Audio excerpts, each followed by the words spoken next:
ఒక్కొక్కగా బయటగా అంటే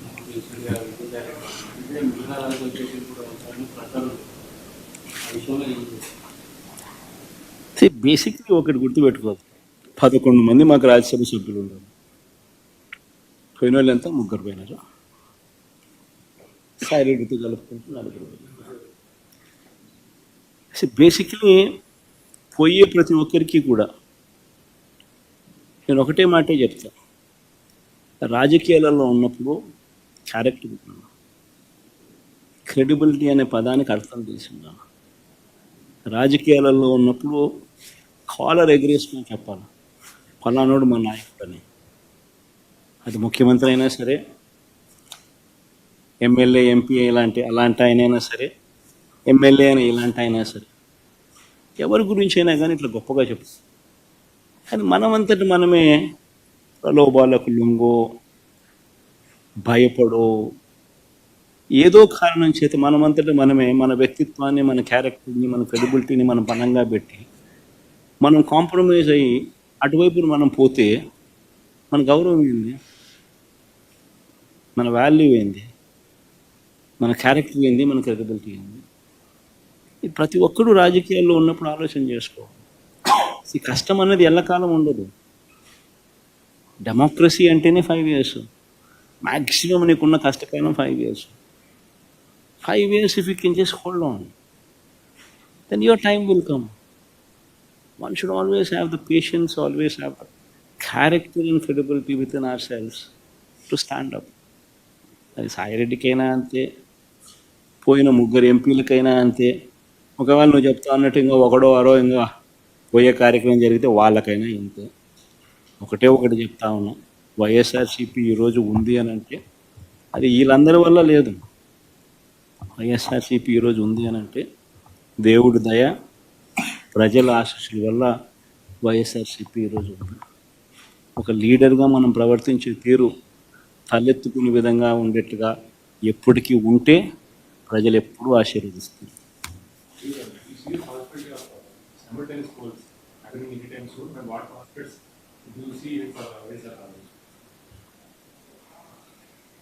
You have seen this, the regime of TDP in these 9 months.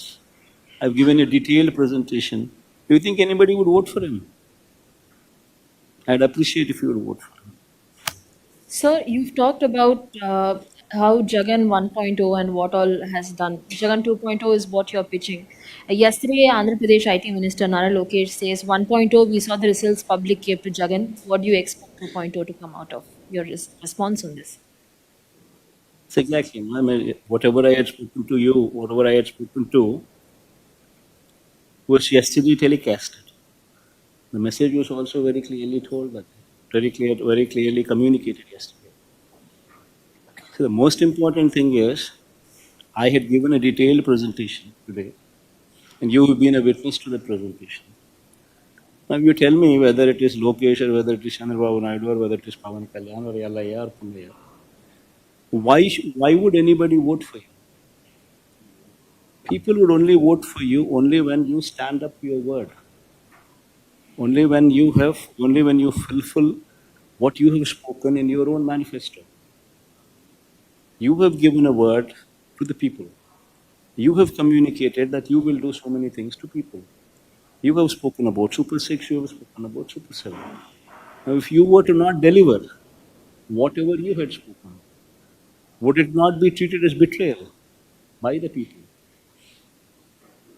And if such betrayal is done by somebody, and yet that somebody has the audacity to speak these words that you have just spoken, and I only say it's only mere arrogance.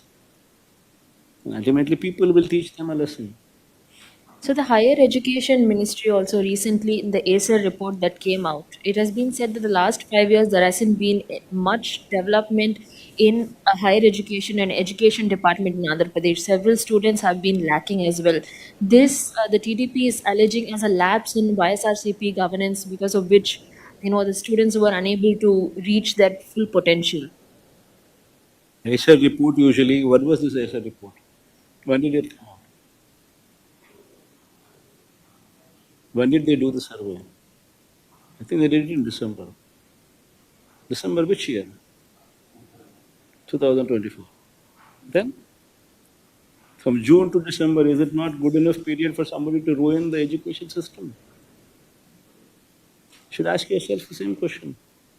What I just spoke about, what I just spoke about some time back, you have successfully ruined the TOEFL classes, which was a part of your education curriculum. From the third class itself, as a period, it was given to the children. You have removed it. You have successfully removed English medium. You have successfully removed CBSE. You have successfully stopped Nadu Nedu. You have successfully stopped the distribution of tabs. When you yourself successfully since June till now have successfully been doing all these things, and if somebody were to come to your classrooms in December after successfully ruining everything what has been put forth on a platter, then obviously what would the outcome be? See, all these things are all manipulative figures. So BJP is making allegations that during your regime, central schemes funds were transferred to the welfare schemes which were on your name for your own promotion. What's your say on that? Yes, you cannot do that. Ashish. You can't do that. In fact, if you're part of governance, you would yourself know that nobody has the authority to divert any such central government funds from one scheme to another scheme. You can't do it. Within 21 days, if you were to not restore the balance, there is going to be a penal amount what the central government would charge. And not only that, further funds will be stopped. So that being the case, nobody can do whatever you're trying to say that somebody has done. It cannot happen that way. No diversion of funds can take place. In fact, this system came into existence during the last 5 years itself. Seeing what Chandrababu Naidu has done. One last question. JDU and TDP are key alliance partner of NDA, and hence Bihar has got quite a lot in the bucket during the union budget. Andhra did not. So what's your say on that? Do you think it's injustice? That's exactly what I spoke about. No? See, Chandrababu Naidu does not have the sincerity to prevail upon central government to get whatever the state is due. That is the problem with Chandrababu Naidu. Whereas Nitish Kumar has more of such sincerity within him, and he is ensuring that his state benefits. See, until and unless you ask, nobody is going to give. This man never asks anything. This man doesn't even, I mean, one will not even, one would be surprised. I mean, I seriously don't understand why he is in power. Neither is he bothered about the promises that he made during the election campaign, neither is he bothered about the manifesto that he's given, neither is he bothered about doing something to the poor, doing something good to the poor. He's not least bothered about anything.